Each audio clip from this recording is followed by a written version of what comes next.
Šajā video es tev parādīšu 5 dažādas lietas no Rimi, ko tu visticamāk vēl nebūsi mēģinājis. Pirmā no tām ir Aivar.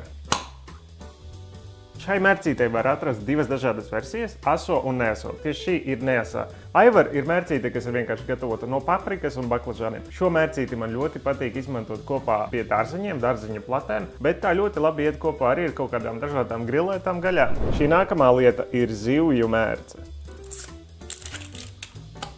Zivju mērci izmanto kā piedevu vai kā garšas pastiprinātāju, īstenībā pat labāk. Visbiežāk to izmanto dažādiem Āzijas ēdieniem, bet ir arī daži vidusjūras ēdieni, kur šo izmanto. Šī mērce ir taisīta no sālītiem, pūdētiem, varētu teikt fermentētiem anšoviem, un tā ir diezgan sāļa, un tā ir ļoti stiprs aromāts. Varbūt no sākuma, ja tu to pamēģināsi, tev tā īsti nepatiks, bet es iesaku pamēģināt pāris pilītes, pievienot pie dažādiem ēdieniem, pie dažādām mērcēm. No sākuma, kad tu pievienot šo mērci, tu sajūtīsi tādu zivju aromātu. Godīgi saku no pieredzes, viņš nav patīkams, bet izkarsējot to mērci, tas aromāts pazudīs, un šī mērce strādās kā ļoti labs garšas pastiprinātājs. Ja tu kādreiz gatavo voku, es iesaku pamēģināt nopirkt šo puņģiņu. Šeit iekšā ir bambusu dzīnumi, pupiņas, dažādi citi dārzenīši. Es iesaku šos dārzeņus pamēģināt kaut kādā vokā ar ceptiem rīsiem vai nudelītēm. Kopā garšo īstenībā diezgan labi. Galvenais tikai nolej ūdeni un pievienot tikai pašus dārzeņus. Nākamā lieta. Runājot par vokiem, šī ir lieta, ko es noteikti iesaku izmantot. Šie ir pupiņu asni.